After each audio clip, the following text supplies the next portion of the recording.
성경 속에 보면 이스라엘이 믿는 신의 이름이 여러 가지가 나오는데 그 중에 가장 많이 사용되는 이름은 여호와란 이름이에요.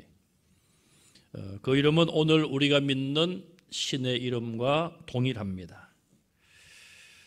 그 여호와는 한 분이시라는 의미로 우리는 하나님 그렇게 또 우리가 믿는 신의 이름을 부르고 있습니다. 에스겔서 20장 전체에 보면 여호와란 이름이 27번 정도 나옵니다. 27번 꽤 많이 나오죠. 27번. 오늘 본문 1절에서 17절까지 8번 정도 나오고요. 또 18절부터 마지막까지 19번 그렇게 등장을 하고 있습니다. 또 여호와께서 에스겔을 통하여 말씀하실 때에 내 이름을 위하여, 내 이름, 여호와죠. 내 이름을 위하여, 내 이름을 더럽히지 않게 하려고 이렇게 내 이름이란 말씀이 20장 전체에 6번 정도 나오고 오늘 본문에도 3번이나 등장을 하고 있습니다. 자, 이렇게 많이 하나님의 이름이 등장하는 이유는 이름의 중요성을 우리에게 말해줘요. 특히 우리가 믿는 신 여호와라는 이름의 중요성, 그것을 우리에게 강조하고 있습니다. 사람들도 자기 이름을 굉장히 중요하게 생각을 합니다. 제가 텔레비전을 보다가 지난번에 보니까 제 이름하고 똑같은 기자가 나오더라고요. 제가 얼른 사진을 찍어가지고 친구들에게 제가 보냈어요. 내가 기자로 데뷔했다고. 그랬더니 답이 오기를 이름은 같은데 얼굴이 전혀 아니라고. 예. 어떻게 성형수술을 많이 했느냐고 그러더라고요. 여러분 이름을 텔레비전 같은 데서 이렇게 같은 이름을 발견하면은 괜히 좀 기분이 좋죠. 예. 이처럼 사람들은 자기 이름을 굉장히 중요하게 생각을 합니다. 그것은 그 사람의 존재 혹은 그 사람의 인격 그런 것을 상징적으로 보여주죠. 옛날에 어르신들은 이름을 대충 지었습니다. 그래서 딸이 많은 집에는 이제 마지막으로 딸이 되라고 해서 말자, 말순이, 말쑥까지도 있더라고요. 말쑥이. 일제시대 영향을 받아서 자자라는 이름이 제일 많아요. 우리 여성들 중에는요. 지금 거의 한 60대 가까이, 60대 이상 되신 분들은 자자가 굉장히 많더라고요. 네. 제가 한번 우리 교회 수첩을 한번 찾아봤어요. 자자가 얼마나 많은가. 그랬더니 경자, 규자, 덕자, 명자, 문자, 미자, 선자, 성자, 송자, 숙자, 옥자, 신자, 덕자 했나요? 덕자, 상자, 승자. 백원사님 안 오셨나요? 엽자, 영자, 연자, 애자, 인자 아직도 많이 남아 있습니다. 정자, 춘자, 충자, 평자, 화자, 형자. 우리 여자 성도님들이 글쎄요 한 500명 가까이 될까요? 최적이. 그런데 이 자자가 굉장히 많더라고요. 그래서 옛날에는 영자의 전성시대 하다가 이순자 씨가 영붕이 되고 나서는 또 순자의 전성시대로 바뀌고 있는데 하여튼 이 자자는 일본의 그 영향을 받아서 그래 자자를 많이 붙였다고 합니다. 범죄자들의 경우를 보면 어떤 경우는 죄가 분명하게 밝혀지기 전까지는 이름을 공개하지 않는 경우도 있습니다. 그 사람의 인격을 위해서 혹시라도 죄가 무죄가 될 수도 있기 때문에 이름을 공개 안 할 수도 있어요. 또 여러 가지 고소 고발이 난무한 이 세상 속에 보면 명예훼손이라는 죄목이 들어있어요. 저 사람이 내 명예를 훼손했다.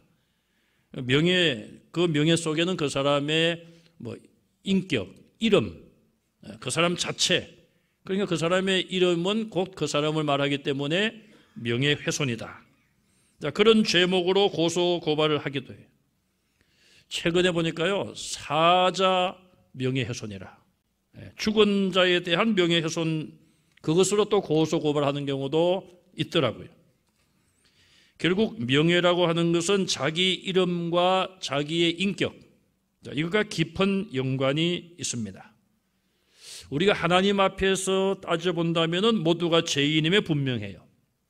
그러나 사람들과의 관계 속에서 우리는 또한 우리의 명예, 자존심으로 말할 수도 있겠고요, 그것을 굉장히 소중히 여깁니다. 그래서 여러분들이 보시는 것처럼 병원을 개업을 할 때도, 개인 병원을 개업할 때 그 의사의 이름을 내거는 경우들이 꽤 많이 있지 않습니까?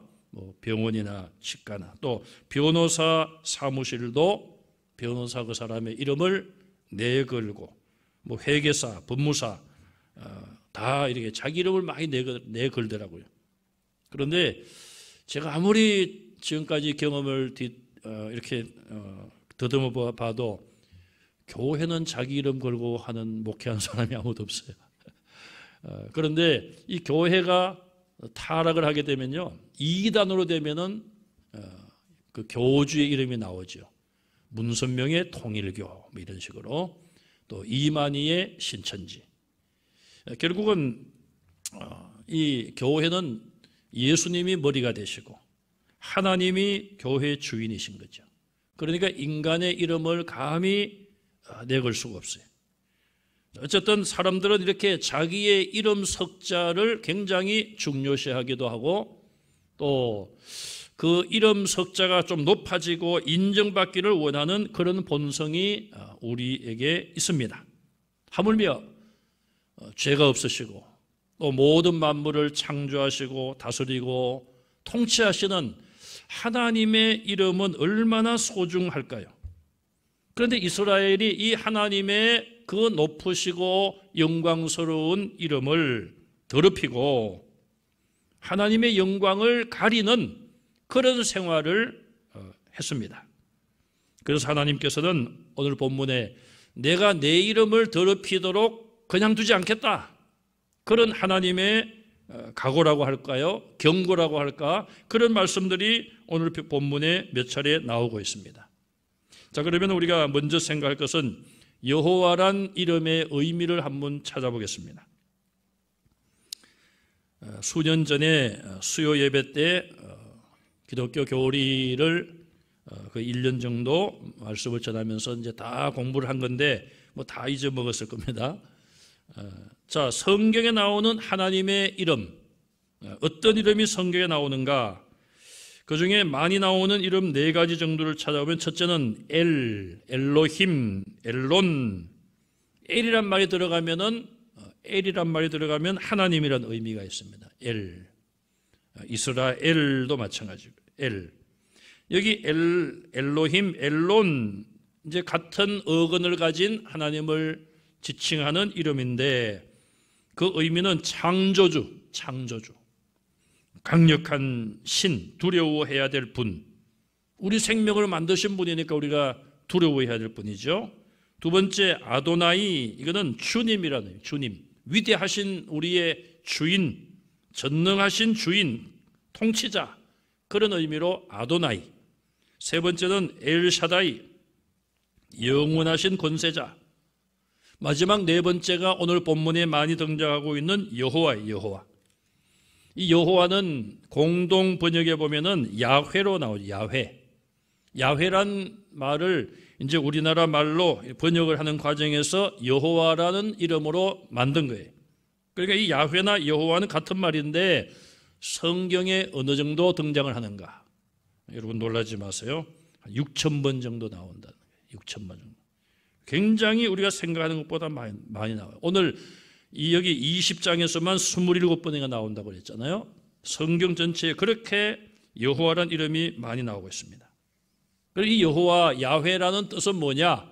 나는 스스로 있는 자이다, 그런 의미를 가지고 있어요. 스스로 계시는 분, 또 이스라엘 백성들에게 자기 자신을 스스로 계시하는 분. 그러면서 우리는 이 여호와란 이름과 연관된 많은 그 이름을, 관용구적인 이름을 알고 있습니다. 여호와 이레, 하나님이 예비하신다. 또 여호와 사바오르, 만군의 여호와, 그런 말 많이 듣죠. 우리가 성경에서 만군의 여호와께서. 또 여호와 라파 혹은 로페라고도 하는데 치료하는 하나님. 여호와 니시, 니시는 깃발, 승리를 뜻하는. 여호와 샬롬, 여호와 로에, 로에는 목자란 뜻이. 그 다음에 여호와 치드케누, 우리의 의, 바를 의, 우리의 의가 되시는 여호와. 여호와 삼마, 거기 계시는 여호와. 뭐 이렇게 여호와란 이름을 통하여서 하나님이 어떤 분이신가, 이런 것들을 우리에게 많이 성경에서 보여주고 있습니다. 그래서 여호와라는 이 이름은 하나님의 성품, 하나님이 어떤 분이신가, 하나님의 존재와 정체를 우리에게 보여주고 있는 이름이 바로 여호와라는 이름이에요. 자, 두 번째, 여호와께서는 자기 자신의 이름을 거룩하게 지키기를 원하셨어요. 그래서 십계명 가운데 제3계명으로 너는 내 하나님 여호와의 이름을 망령되이 일컫지 말라. 사람들이 말을 하는 도중에 여호와의 이름을 가지고 여호와의 영광을 실추시키는 그런 장난을 하지 말라. 망령되이 일컫지 말라. 그러면서 여호와는 그의 이름을 망령되이 부르는 자를 죄 없다고 하지 않겠다. 죄인으로 그렇게 취급하신다는 말씀이죠. 그러므로 여호와 이름을 망령되이 일컬으면 하나님 앞에 계명을 어기는 큰 죄를 범하는 것입니다. 자, 그러면 여호와 이름을 망령되이 일컫는 것은 무엇일까요? 예를 들면 내가 하나님의 이름을 두고 맹세한다. 성경에 예수님께서 맹세하지 말라고 하셨는데 하나님의 이름을, 여호와 하나님의 이름을 두고 맹세한다. 맹세하는 것도 잘못인데 그렇게 맹세해서 지키면 그래도 조금 다행인데 그걸 안 지켜요. 만약에 못 지키든지 안 지키든지 그렇게 되면 결국 약속을 안 지킨 그 사람도 신용을 잃거니와 거기에 더하기 그가 믿는 하나님, 그가 내세운 여호와의 이름, 맹세한 그 이름에도 영광의 손상을 보게 된다는 거예요. 다시 쉽게 말씀드리면 여호와의 이름이 욕됨을 당하는 거예요. 그래서 사람들이 뭐라고 하겠습니까? 하나님을 믿는다는 사람이, 예수 믿는 사람들이 약속도 안 지키고 자기 입으로 맹세해놓고 하나님 이름으로 맹세해놓고 지키지 않는다고. 그런 말을 듣게 되면 하나님의 이름이 욕되게 되고 그 이름을 망령되이 일컫는 결과가 나오는 것이죠.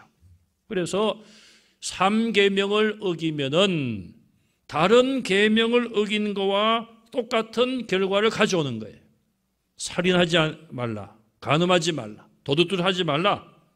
그런 것은 안 한다 할지라도, 안 했다 할지라도 여호와 이름을 망령되이 일컫고 그 이름의 영광을 가리는 그런 행동이나 말을 했다면은 오히려 들은 도둑질이나 살인죄보다도 하나님 보실 때는 더 큰 죄가 될 수 있다는 거죠.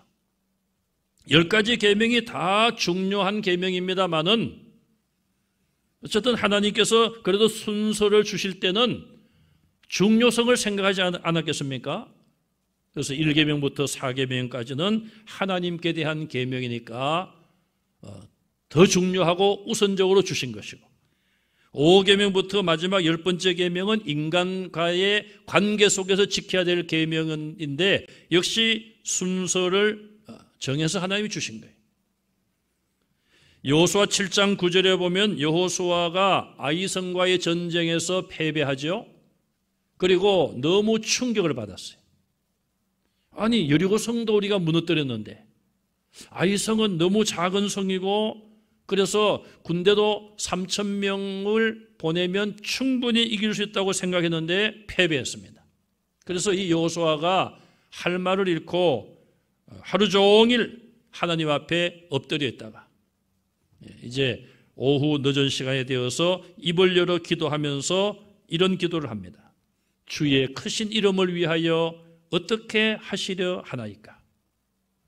여호수아는 단순히 이스라엘이 패배했다, 그런 어떤 염려나 걱정보다도, 그것도 염려가 되지만 지도자로서 자기가 믿는 여호와 하나님, 이스라엘이 믿는 하나님의 이름이 실추됐다는 것이요, 그 영광이. 왜냐하면 가나안 사람들이나 그 주변 이방 사람들이 이스라엘이 아이성과의 전쟁에서 패배했다고 하더라, 이런 이야기를 듣게 되면 이스라엘 별 힘이 없는 그런 사람들이구나, 여리고성은 어쩌다가 무너뜨렸지만 한번 해볼만 하다, 그러면 사기가 이스라엘은 떨어지는 것이고 다른 가나안 족속은 사기가 올라가는 거예요. 또 그것보다도 더 중요한 것은 여호와 하나님이 이스라엘을 애굽에서 해방시켜서 광야에 40년 동안 그들을 먹여 살렸고, 요단강을 건너, 홍해를 건너고 요단강을 건너 가나안 땅에 들어와서 여리고성까지는 무너뜨렸는데, 이제 이스라엘이 믿는 여호와 그 신의 운명도 다 했는지, 이제 신이 죽었는지, 아이성과의 전쟁에서 패배했다. 그러면 옛날 그 이방인들은 어떻게 생각을 했는가 하면요, 이스라엘과 아이성이 싸우는 거예요. 그럼 그들의 생각은 그들이 믿는 신들이 서로 싸우는 것이다, 그렇게 생각을 한 거죠. 그러니까 이스라엘이 패배했으니까 여호와 하나님이 아이성 사람들이 믿는 신에게 패배했다, 이런 생각을 가지는 거예요. 그래서 여호수아가 하나님의 크신 이름을 위해서 앞으로 어떻게 하시겠습니까? 그때까지만 해도 이 여호수아는 전쟁에서 패배한 이유를 몰랐지 않습니까? 그때 하나님께서 그걸 가르쳐 주신 거예요. 내게 바쳐야 될 물건 중에 그것을 가진 자가 있다, 그것 때문에 범죄했다, 그걸 제하지 아니하면 전쟁을 해도 패배할 것이다. 그 죄의 원인을 제거하지 아니하면 계속 패배한다는 거예요. 여호와의 이름이 영광을 가리든 말든 하나님은 그걸 상관하지 않는 거예요. 그때는. 왜? 죄의 문제를 해결하고 그래야지만 하나님의 백성들이 승리할 수 있기 때문에 그런 거예요. 그래서 우리가 기도할 때 우리 자신만의 욕심, 성경에 그런 말씀이 나오죠. 정욕을 위하여, 욕심을 위하여 구하지 말아야 된다고 말씀하죠. 욕심, 우리의 정욕을 위하여 구하면 하나님이 응답하시지 않는다는 거예요. 그래서 우리의 기도할 때 가장 중요한 것 중에 한 가지는 그 기도가 하나님의 영광을 위한 기도인가, 그걸 생각해야 돼요.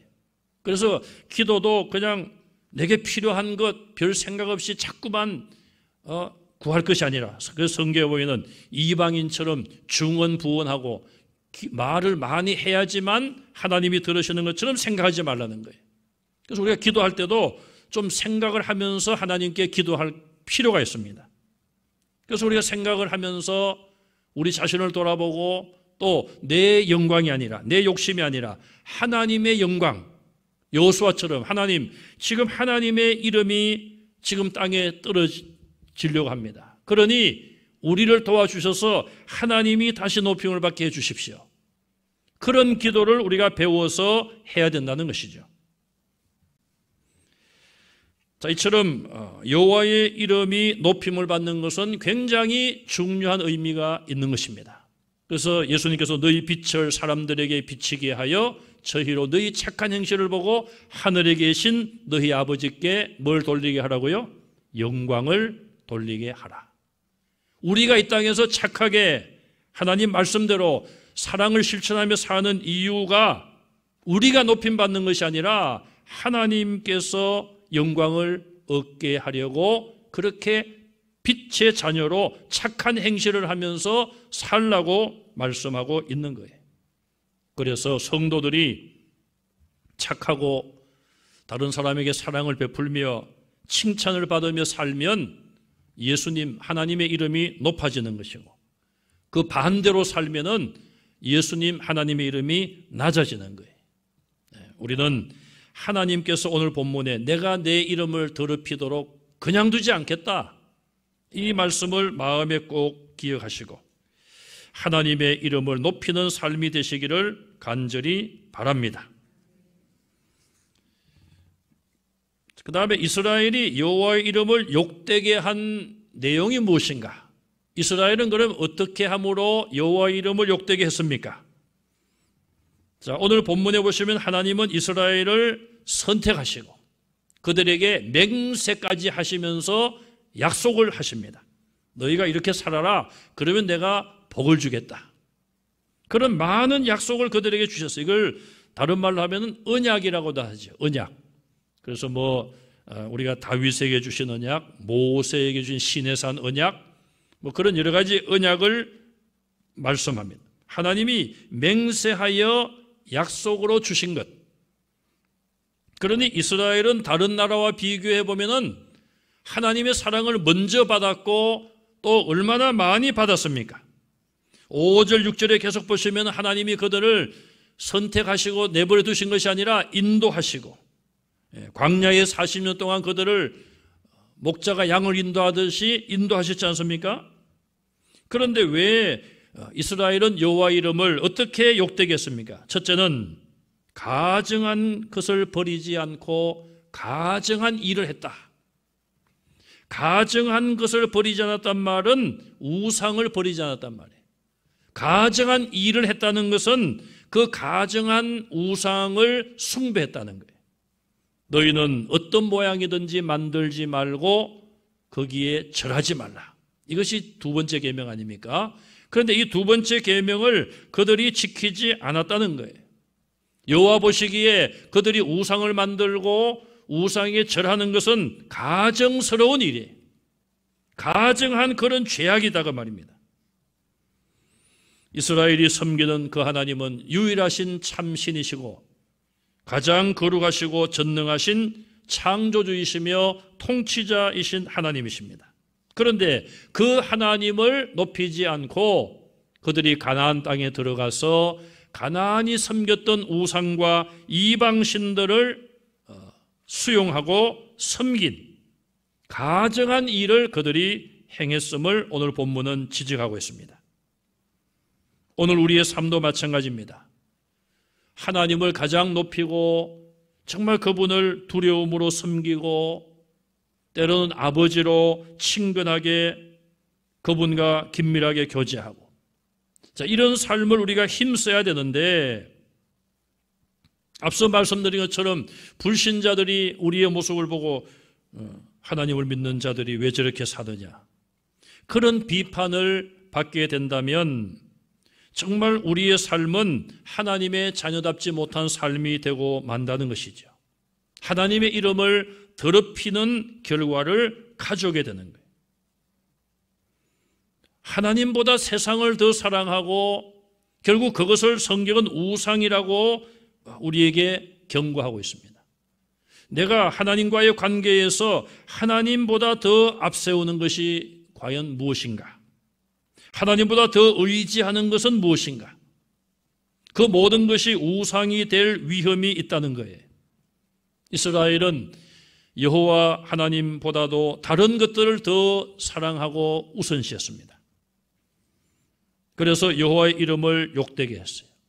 이방신들과 이방인들이 가지고 있던 우상을 받아들임으로써 하나님의 이름을 욕되게 했습니다. 두 번째, 그들은 여호와의 안식일을 더럽혔습니다.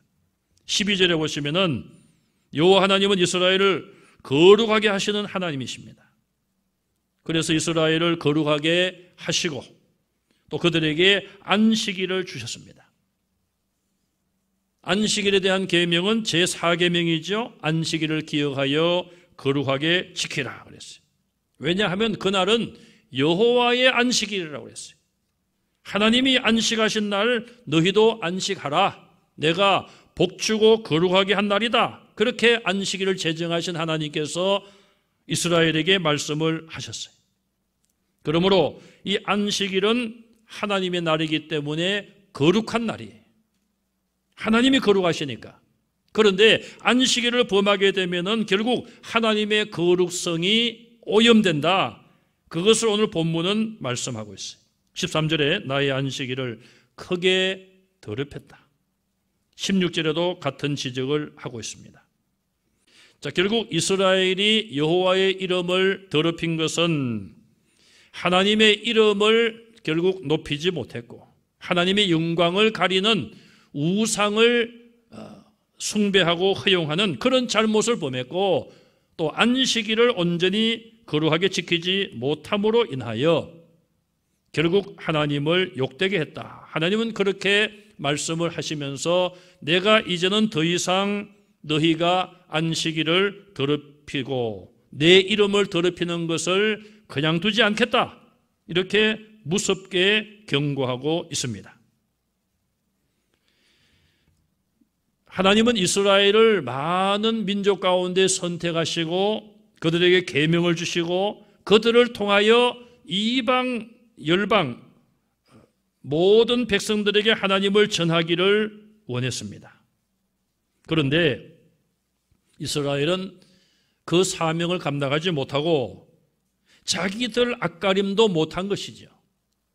특히 오늘 말씀드린 것처럼 여호와의 이름을 높여야 될 자들이 우상을 허용하고 안식일을 더럽힌 그 대가는 8절 이하에 보면은 하나님의 분노와 진노를 가져올 수밖에 없었습니다. 13절에도 보면은 광야에서도 그런 이스라엘에 대하여 하나님은 분노를 쏟으시고 멸하려고 하셨어요. 그래서 모세에게 하나님이 한 번 그렇게 말씀하시죠. 모세야, 내가 더 이상 이제는 내가 참을 수 없다. 이들을 내가 다 멸하리라. 그리고 내가 너를 통하여 다시 역사를 시작하겠다. 그때 모세가 하나님 앞에 간절하게 중보기도 했죠. 하나님 그렇게 하지 마십시오. 그때도 하나님의 이름을 위하여 이방인들이 여호와를 어떻게 말하겠습니까? 여호와가 이스라엘을 광야로 끌어내서 끝까지 책임질 그런 힘이 없으니까 이 광야에서 다 죽인다. 뭐 성경에 그렇게 자세하게 나오지 않지만은 그런 의미로 이 모세가 하나님께 매달려서 하나님의 그런 뜻을 바꾸게 했죠. 참 이 모세는 굉장히 훌륭한 사람이에요. 그렇게 자기 동족들로 하여금 40년 동안 그렇게 괴롭힘을 당했는데도 하나님이 그들을 치시면은 모세가 늘 밤새도록 뭐 새벽이든 뭐 언제든 하나님 앞에 나가서 정말 모든 것을 걸고 하나님 용서해 주십시오. 그렇게 기도한 지도자가 바로 모세였습니다. 자, 이처럼 하나님이 그들을 선택하시고 돌보시고 모든 것 공급하시고 광야에 40년 동안 그렇게 하나님의 은혜를 받으면서도 이스라엘은 늘 하나님의 그 사랑을 배반하고 그 이름의 영광을 가리는 그런 삶을 살았기 때문에 하나님의 진노와 분노를 살 수밖에 없었습니다. 자, 그러나 그런 가운데서도 17절 마지막에 보시면 내가 그들을 아껴서 광야에서 멸하여 아주 없이 하지 아니하였다.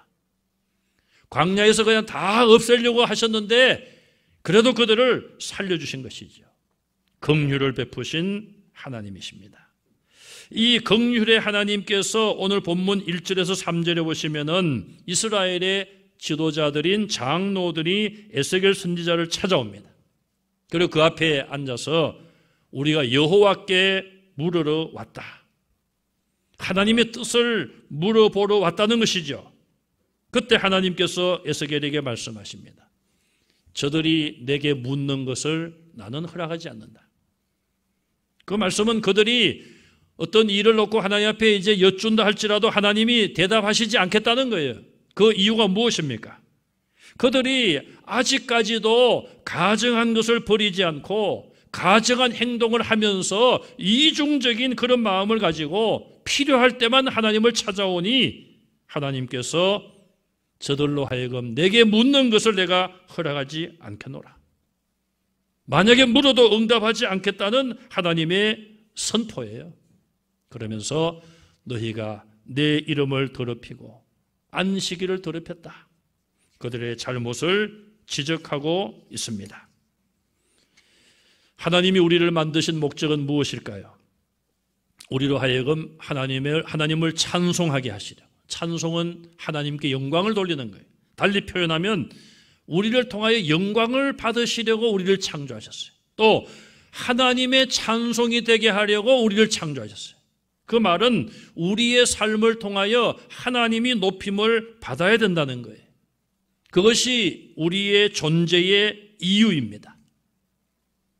하나님을 안 믿는 자들은 존재의 이유가 달라요. 그들은 그냥 하루를 즐겁고 세상 쾌락을 쫓아서 사는 거예요. 이 젊은이들 보십시오. 젊은이들. 이 코로나 이런 판국에도 말이에요. 저는 이번에 참 놀란 것이 너무너무 많아요. 어떻게 이태원에 5개 클럽인가요? 주말 연휴 3일 동안에 8,000명, 10,000명이 가까이 거기를 방문하고 간 사람들 숫자가 7,000명, 8,000명. 대한민국의 돈은 거기서 다 버는 것 같기도 하고. 젊은 사람들이 거기 가서 글쎄 뭘 어떻게 하고 즐기는지 모르겠습니다만은 과연 그들에게 내일 죽음 이후의 세계가 있을까요? 대부분 우리가 소망하기로는 하나님을 안 믿는 그런 사람들이다, 청년들이다, 그렇게 생각을 하고 싶어요. 그 중에는 또 교회 나오는 또 청년이 있을 수도 있겠죠. 그러나 어쨌든 거기 그런 세상의 쾌락과 즐거움을 추구하는 사람들, 내세에 대한 소망이 있겠습니까? 그냥 오늘 즐기고 코로나19 와도 나는 젊으니까 괜찮다. 보세요. 집에 가서 할머니에게 옮기고 어린 조카에게 옮기고 혼자 사는 세상이 아니잖아요. 정말 이런 것을 우리가 보면 우리의 삶의 목표가 얼마나 중요한지를 알 수가 있습니다. 우리 성도들은 하나님의 영광을 위해서 하나님 우리를 이 땅에 보내주셨고 하나님을 찬송하고 우리 자신이 찬송이 되라는 거예요. 우리 자신이. 우리가 하나님을 높이고 찬송을 하지만은 우리 자신이 찬송이 되라는 건 무슨 뜻입니까? 다른 사람들이 우리를 보면은 내가 찬송하는 걸 통하여 하나님께 영광을 돌릴 수도 있지만은 우리의 삶 자체, 나의 말과 행동, 나의 삶의 모습 자체를 사람들이 보고 하나님의 영광을 본다는 것이죠. 그것이 진정한 우리 삶의 목표, 모습이 되어야 합니다. 하나님의 영광, 예수 그리스도의 이름의 영광을 위해서 살아가는 성도들이 다 되시기를 주님의 이름으로 축원합니다.